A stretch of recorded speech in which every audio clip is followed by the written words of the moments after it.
It's the lens, it's the lens, it's the lens, gotta live diverse. It's the lens, it's the lens, it's the lens, live diverse. You are listening to The Lens Living Diverse, a podcast brought to you by the CNIB advocacy team. Join Neisha, Vivi, and I as we speak to individuals with intersecting identities who live with sight loss as they share their unique stories. Hello, everybody, and welcome to another edition of The Lens. Wait for it, Living Diverse. I am your host, Ben, along with my wonderful co-host, Neisha. Neisha, how's it going? Going great. How are you, Ben? I am fantastic. I am excited for today's episode, of course. So, just looking at all of us having our cultures, there's always events connected to them, whether it's parades, whether it's musicals, concerts, or just even aspects for tasting new foods. So today we're going to be talking about cultural events and how accessible they are to persons with sight loss and our experiences. So, Neisha, Yo. before we get into this episode, we actually have a very special announcement. We have a new co-host. Da da da da. So you may have heard her from a previous episode of talking about media. Everybody, welcome the one and only Vivi. Not Vivi, Vivi. Yay! Excellent. Welcome to the crew, Vivi. How you doing? I am great, Ben and Neisha. It is a pleasure to join you. Thank you so much for inviting me to host this most excellent podcast with you. I'm really excited to be a part of the Lens team, and I look forward to all of our conversations moving forward. We look forward to having you as well. Yes, we do. So let's get into the topic matter that we were speaking of when it comes to cultural events and accessibility. So first basic question I'm going to ask to both of you. What are cultural events that you attend personally? So I'm going to throw this to the new kid on the block, Vivi, and then Neisha, you could jump in after. Oh, thanks, Ben.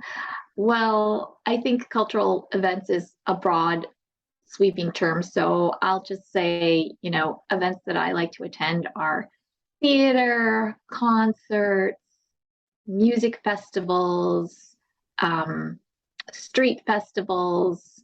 So any and all of those type of things. I'll have to say that my experience and interests are similar to Vivi's. I love concerts, not so big on theater, but concerts, plays, love festivals. Coming from Toronto in the summertime, we have so many different festivals. Taste a little India, taste a little in Italy, Afro-Caribbean festivals, Caravana. There are so many ones, not just within my own culture, but I like to explore the different cultures as well. And of course, we have Caravana, and I love my soca and my soca fets, so I love to attend. So events that I like to attend are similar to you folks. So Caravana I haven't been to in a while, but I remember going and just the music and the costumes. And then on top of that, going to many concerts, Afrofest, as well as different Ghanaian cultural parties as well. So I have some really great memories. I haven't been, I guess because of the pandemic, I haven't really been too much of them, but I know it's starting to pop off in the summer. So yeah, definitely thoroughly enjoy those events. And that leads me to the next question. So with all the individuals in this space with sight loss, I guess sight has decreased. So how has these cultural events or attending these cultural events changed for you, especially with the status of site that you have right now? So yeah, for me, I've actually been a bit scared to attend a lot of the cultural festivities I was accustomed to when I had more vision. And that's because a lot of them are very crowded. Mm, There's really no concept of using your O&M skills during a caravan parade. Like, I can't see that happening. And anyone, any of you all, or anyone who's listening to this episode, if you've ever been to Caravana, it's a lot of people dancing, having a great mhm, time in costumes. It's thousands and thousands of people. And it's not that um, they don't pay attention. It's just that it's just doesn't fit the right space to be sweeping with my cane and expecting people to move. Some people might say that, well, my thinking is not right, but I just don't see how it would work. Um, and maybe it's because you really don't see a lot of people with sight loss attending Caravana or going to a Soka boat ride or a Soka party. Um, or maybe we are there, it's just we hide our disability because we're not using our cane or because you can't bring your guide dog. So I kind of have to blend in with the crowd and kind of be like everyone else. So when I first started to lose my sight, I did not go to a lot of these events, and it made me very mhm, sad because that was one thing I was worried about when I was going through my sight loss was I going to lose this part of my cultural identity? Was I not going to be able to experience these events anymore because I really thoroughly enjoyed them and I really wanted them to continue to be a part of my life. But as I mhm, got more comfortable with my sight loss and with my pain and with the support of my great friends who have been awesome sighted guides, I've been able to experience this year um, in great ways, and I felt safe. I did not use my cane, uh, but I had excellent sighted guides who helped me, get drinks or go to the washroom or just navigate the boat or navigate the festival. I did not go to Caravana, but that's for a different story for a different podcast. It had nothing to do with mhm. sight loss. It's just it's not the same as what it used to be for me. Anyway, so I think that's it for me. I'll stop there now.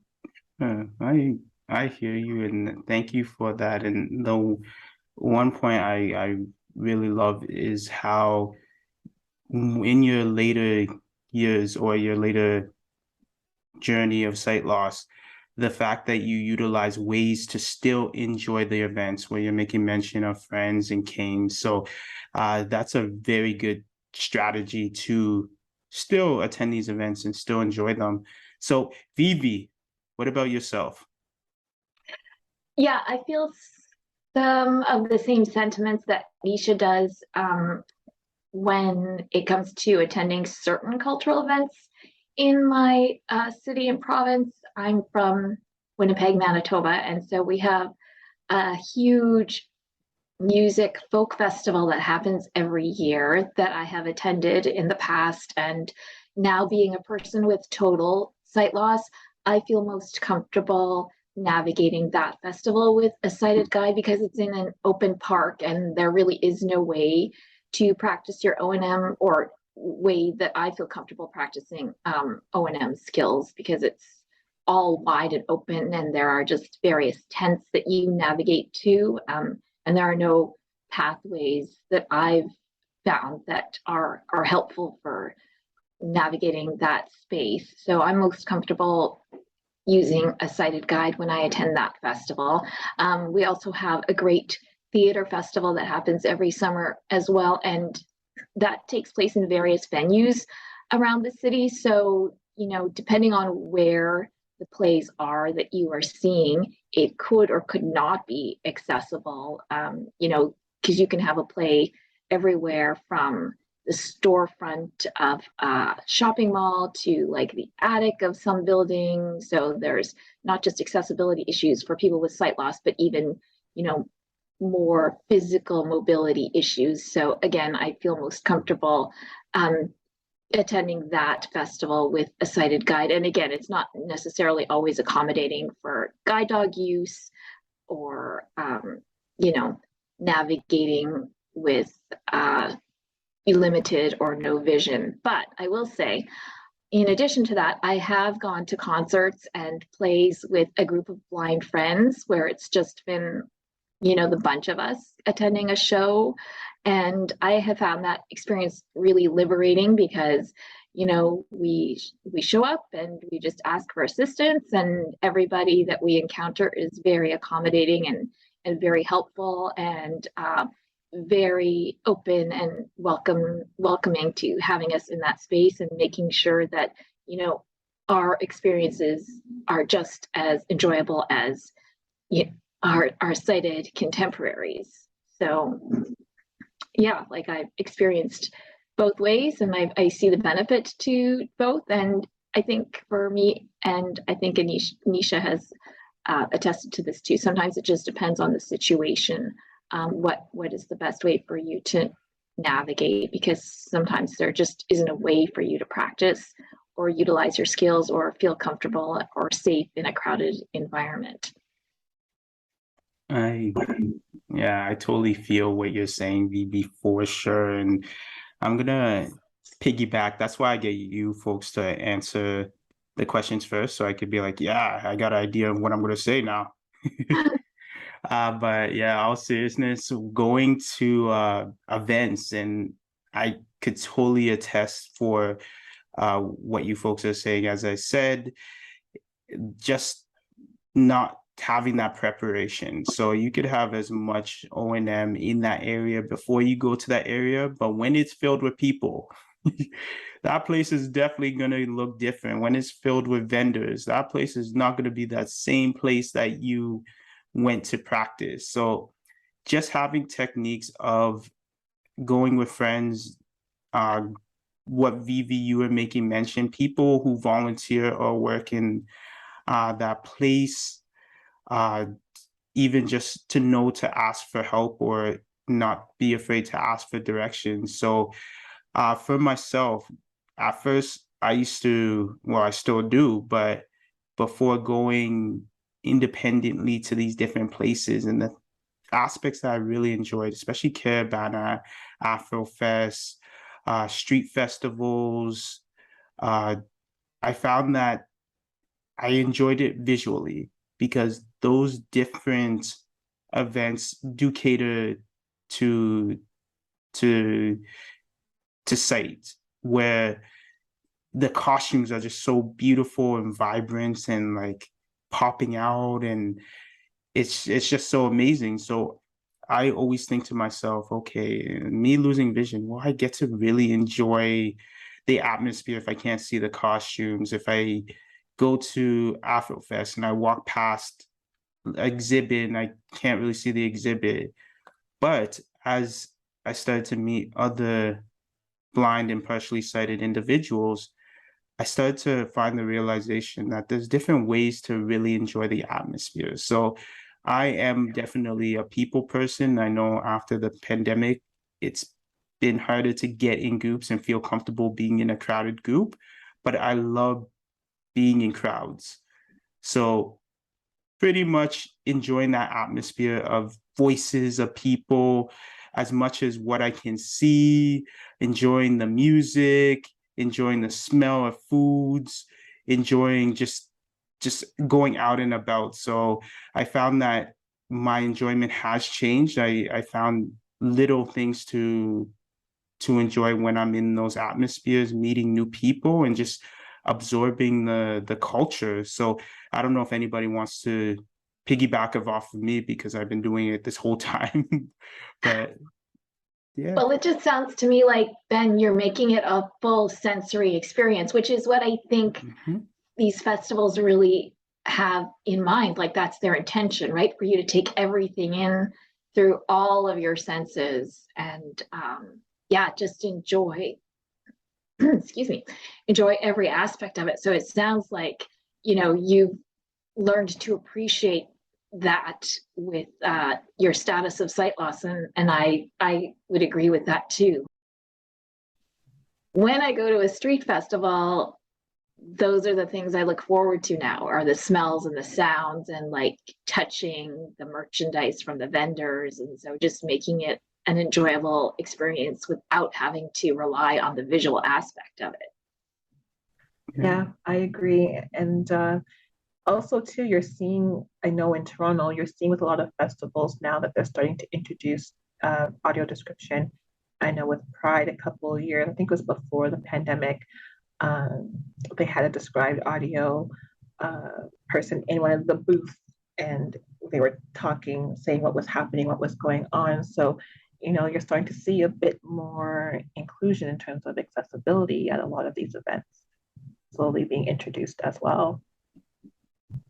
I love it. That's such a great idea because once again, what Vivi was saying, and I was mentioning getting those other aspects. And I gotta say, to walk past a jerk chicken hut before, it didn't smell as good as to walk past it now. So it's even better. So definitely enjoying the other senses. So we've been talking about a lot of different aspects, such as concerts, such as street festivals, such as just any event to celebrate diversity and just celebrate anything.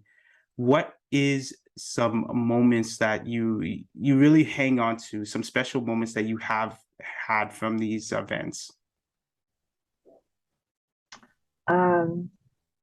So I remember one, and this might sound this might sound weird, but those who know Carnival will know what I'm talking about. So I remember in I think it was 2016 or 2017, my last Trinidad Carnival experience. And this was before I lost the majority of my sight. And I'm hoping that I could experience Carnival next year as someone with sight loss.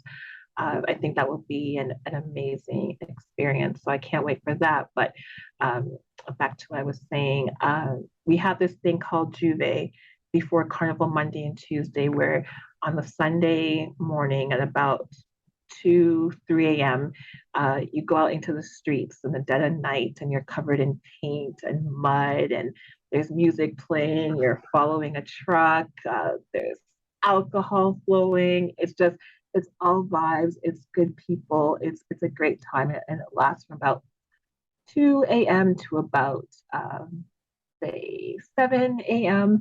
And then you go home and you get ready for Carnival Monday and Tuesday, where you get to put on your costume. You clean up all the mud and you put on your beautiful costume with your feathers for Monday and Tuesday. But I remember after Juve, I was covered in mud, and my friends and I were walking home, and we stopped by this the savannah where they had all the local foods. And sorry, this was in Trinidad, and we stopped by the savannah where they had the bacon shark and the fry bake and smoked herring and saltfish, all this wonderful Trinidadian breakfast food. And it was just made, and she had just finished baking it. And I ordered a bacon shark, and it's 7 a.m. in the morning. It's dead quiet, and my friends and I are just walking back home, and we're eating, and we're all silent, and we're drinking our little Caribbean drinks. And for me, that moment stood out because I was like, I could be anywhere in the world. I could be at work or getting ready for work, but instead, I am with my closest friends. We just had a great time dancing. We're covered in mud. We look dirty, but we're happy, and we're eating our favorite food that we grew up knowing, and the sun is rising, and you hear the music slowly in the background. It was just one of those surreal moments where you had to stop and just say, I'm grateful for life. I'm grateful to be here. I'm grateful to have this experience. And I feel like everyone at least once in their lifetime should experience Trinidad Carnival, because it's really one of the greatest wonders of the world. And it's really an experience that would just make you happy and joyous for it to have life. So, and it's a small moment, but it's something that just always sticks out for me when I think about my time in Trinidad. Beautiful. I'm just your description, I have a vivid mind, and I feel like Neisha, you should change your profession to audiobook narrator. Because that description was just it was perfect. I forgot that we were recording. I was almost like floating on air and just be like, wow, I'm there. Wow. So thank you for sharing that for sure. Vivi, do you have any amazing, and I want you to be vivid as well, any amazing moments for any events that you have attended? Sure, I'll share one. And yes, Nisha, you paint a wonderfully vivid picture. Yeah, you just transported me right to that time and space. So that was wonderful to take that little mental journey. So mine is kind of similar with the mud theme. So this was a number of years ago when I still had vision as well. Um, One of my friends wanted to take me to the folk fest that I mentioned that we have in Manitoba every year, and they hadn't really sighted guided me before. Like they knew, of course, of my vision condition and my status, and that I was a person with sight loss, but we hadn't ever done anything, just the two of us, where they'd be guiding me, and it would kind of be like one-on-one all day long. And so, but they were really enthusiastic, and they really wanted me to go to this festival. So I was like, okay, I don't know how this is all going to work out, but we'll see. So yeah, we went and we spent the whole day there. And I mean, it's an international music festival, so there are acts from all around the world that come, and we just spent the day like bopping from tent to tent to tent all around the park. And we ate outdoors. And at the end of the day, like there are main stage shows that happen every day. So what happens is everybody kind of throws their tarp in front of the main stage to save their spot for later in the evening. We didn't bring a tarp. We just had like little stadium chairs, but we got our place in front of the tarp. And Folk Fest is famous for having rain every year. So of course, we're sitting in front of the main stage, and all of our favorite acts that we saw in the day and throughout the festival are performing on the main stage. And then, of course, the sky opens up and it rains on us. And yeah, talk about mud. I came home covered head to toe in mud. And I don't like to be cold, and I don't like to be wet, and I definitely don't like to be dirty. But, I came home and it was one of the best experiences I had. I was outside all day long, until it rained. The weather was gorgeous. I got to spend time with this friend who really wanted to spend the day with me and kind of share this experience with me, because it was my first folk fest. And, there was an element of trust because, as I said, they hadn't sighted guided me before. So, I felt safe and, really valued, and that, this was an experience they wanted to have with me. And this was something that we would share together. And yeah, that was the first folk fest I had ever been to. I'd been to more subsequently in recent years, but that was the first one. And yeah, it's one of my best memories that I have with that friend, of that experience of sharing all of that music with all of these other music lovers. It was just a fantastic time, and I won't forget it. All the sights and sounds and everything about that day made it really special.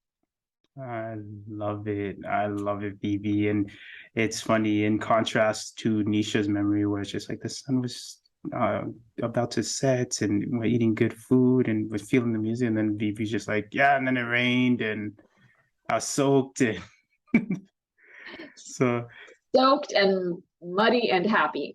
exactly. Well, as long as you were happy, that's all that matters. So Yeah. yeah, thank you for sharing. Now I'm on the spot. I guess a memory. I'm gonna take it back. I have two memories. If I'm allowed to share two. So Sure. you guys are too good to me. So in regards to one, as I made mention, when I was younger, I'd go to Carabana, and I'd been to since I was 14. I've been to Carabana 14 years in a row, so all the way till I was 28. So I can't remember what year it was. I think it was my either early 20s or mid 20s. I would go with my brothers and start off with them.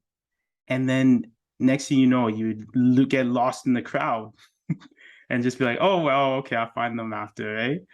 So then you'd meet up with another friend, and I'd meet up with another friend, and then meet up with them and hang out. And then once again, get lost in the crowd and be like, oh, well. And then next thing you know, I'd meet up with another friend and just like bouncing from people to people.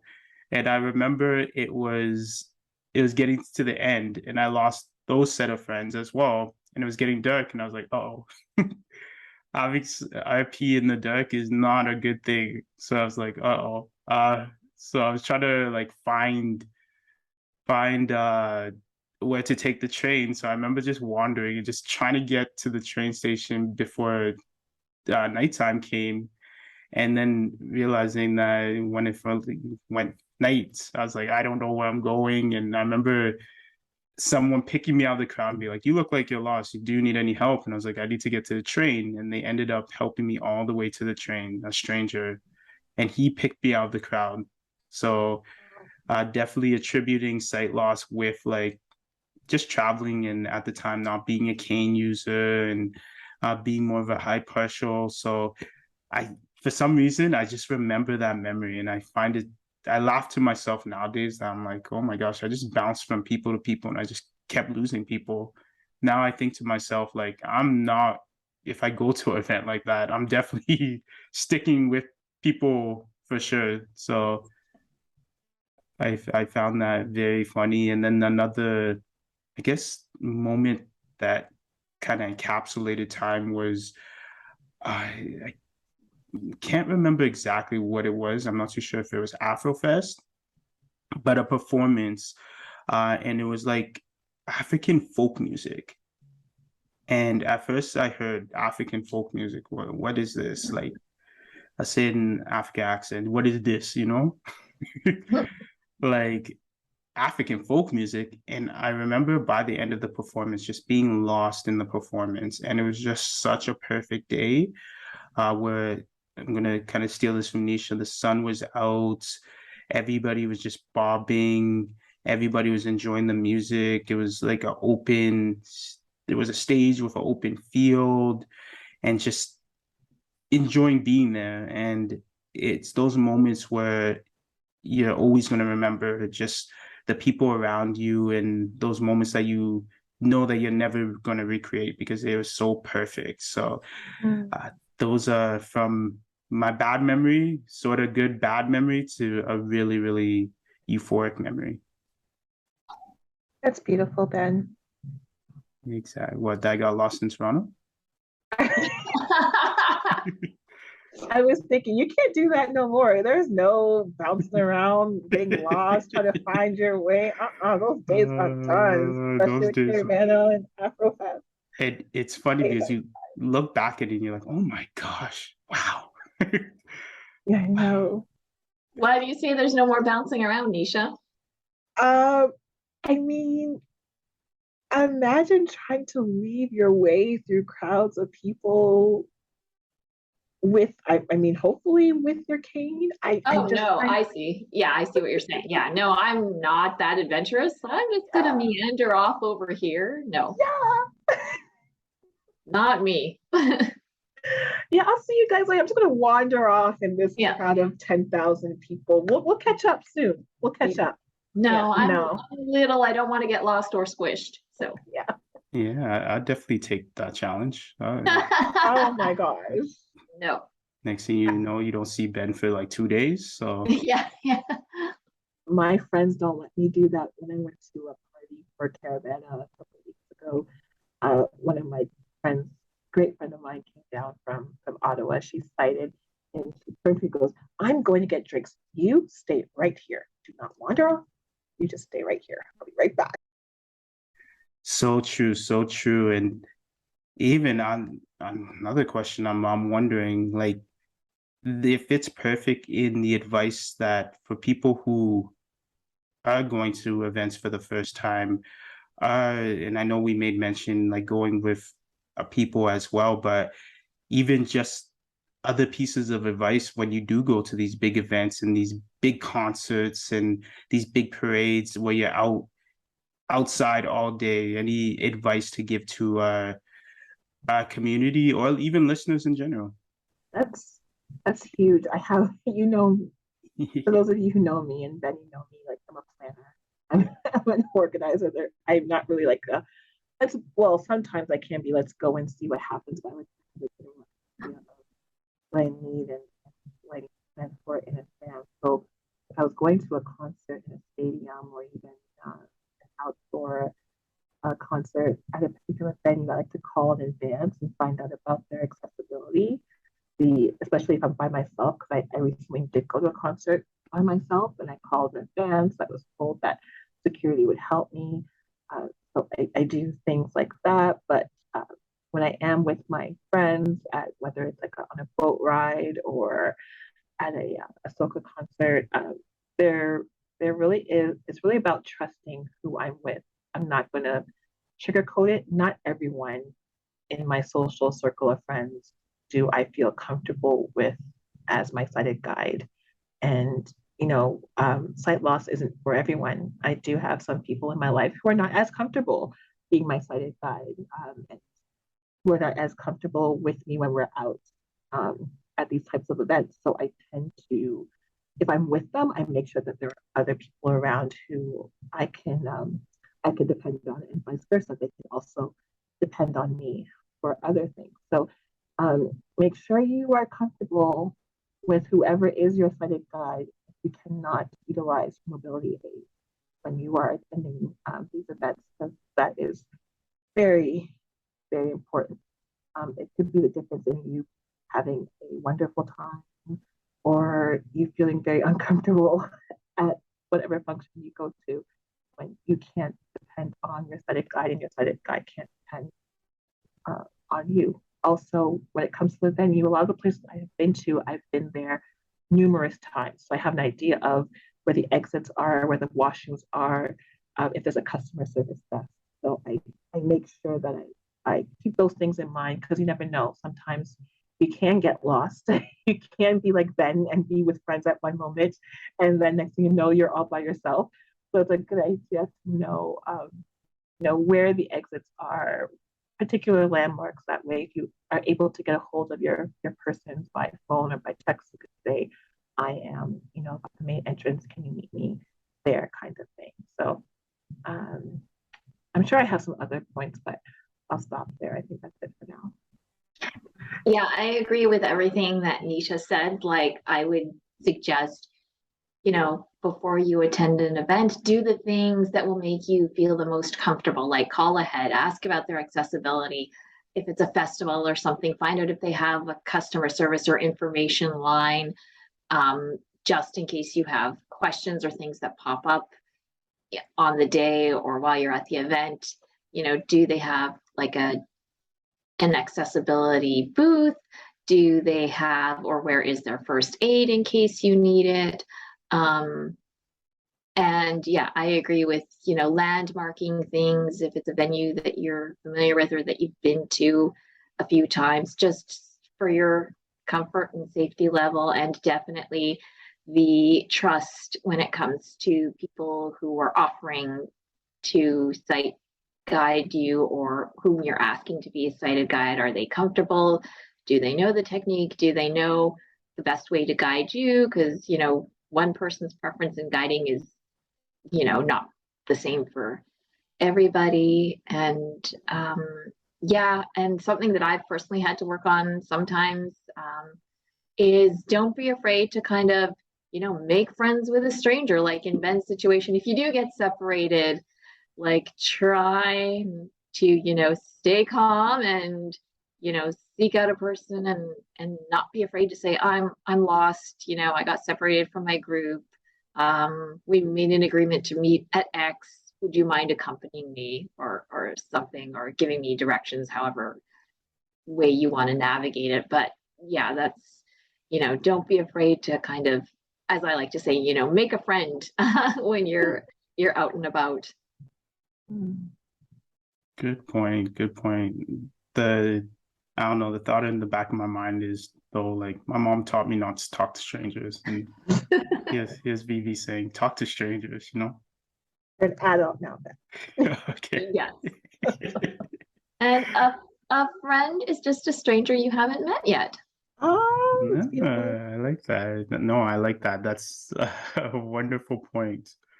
Uh, in regards to being prepared, and we label Nisha as like the human guidebook in preparation, like a human compass. So anything that Nisha said, anything that Vivi said, and I would say especially for outdoor events, because a lot of these events do happen during the summer or even spring. So to bring water, or I know some events you're not allowed to bring it in, but to just be hydrated, because there's been circumstances where I've seen people dehydrated and passing out and not having enough food.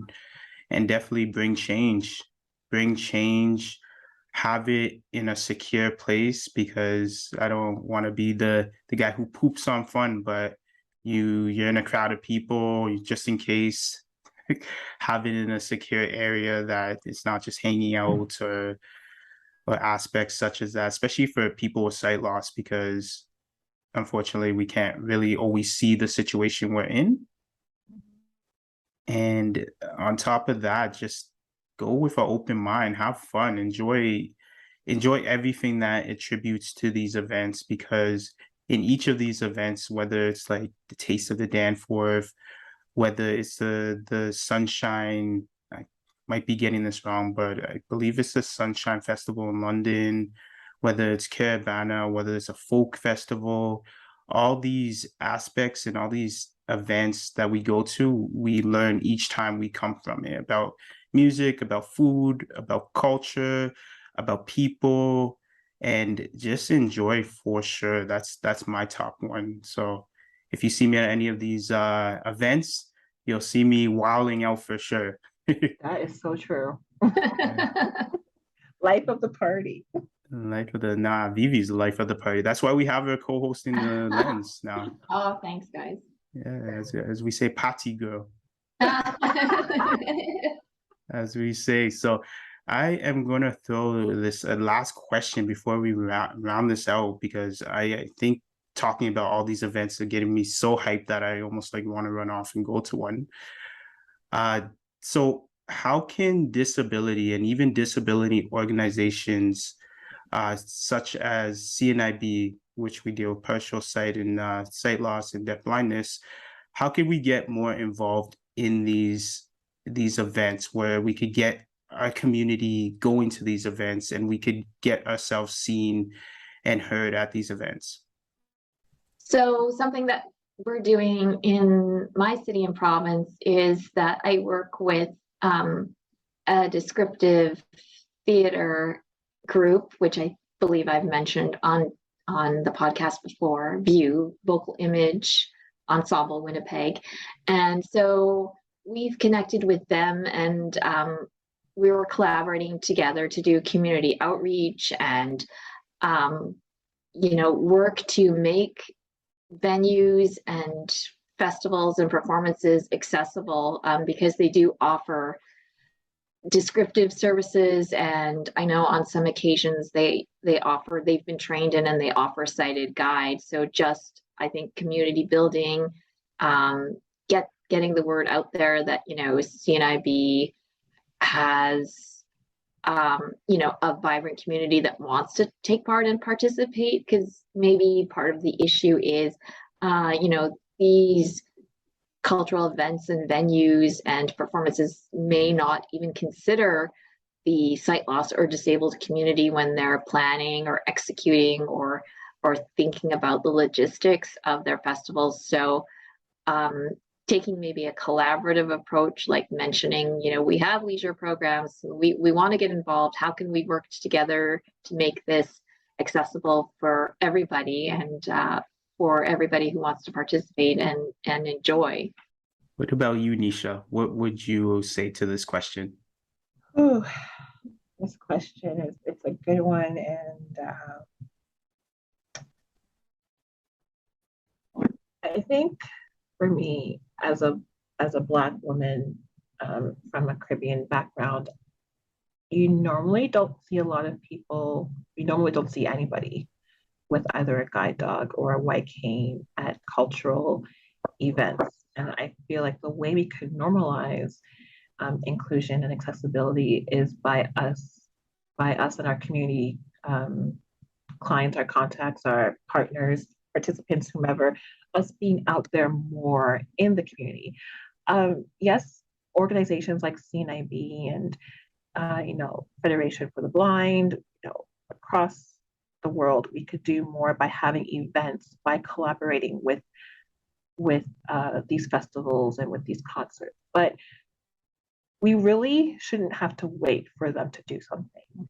As someone who is both a client of CNIB and now a colleague, I've never really waited for an organization in order to take part in something like Afrofest or a boat ride or a yoga meltdown festival. I took the tools and the resources I was given and I made my own way. And I find that when you see one and I go and I tell my friends, oh, I did this, and they see that it's doable, then they want to come. And then the word continues, it spreads, and more people now want to attend because they see that when one person with sight loss has opened the door, it's now okay for the rest of us to be seen and to be out there. But I think what organizations need to do is we probably need to partner more with these festivals and these events, show them what it takes to make their programs and their services accessible, and then let our clients know that, hey, we're doing this and it would be great for you to come and take part and be involved, because if we're not seen, then no one's going to know that we want to take part and that we want to be part of this. And I'm hoping that next year, this little secret, hopefully CNIB can have a part in some of these cultural events that are taking place in the city. I'm not going to say which ones, but we've been in talks with one particular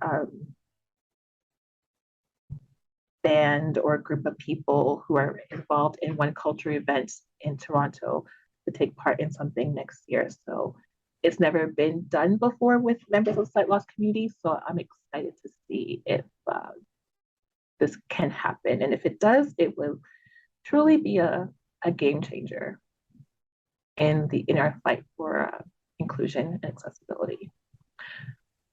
I hope all that made sense. I kind of rambled because no, it makes sense. And way to leave a tease there, Neisha. Yeah, no, it makes perfect sense, Neisha. And I definitely am. I bet after this podcast, I'll be like, Neisha, tell me what's going on. So we'll leave it at that. We'll leave it for the listeners to look out for that in the future.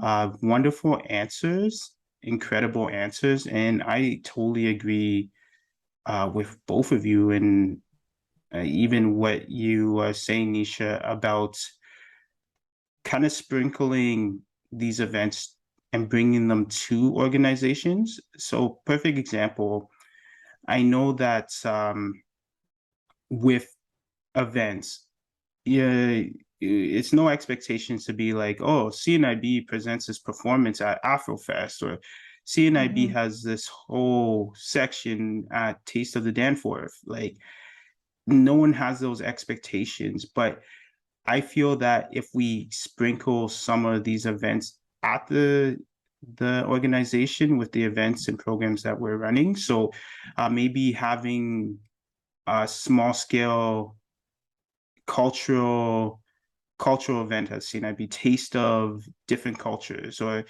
taste of the Danforth at CNIB, or a mini parade, Caravana parade, or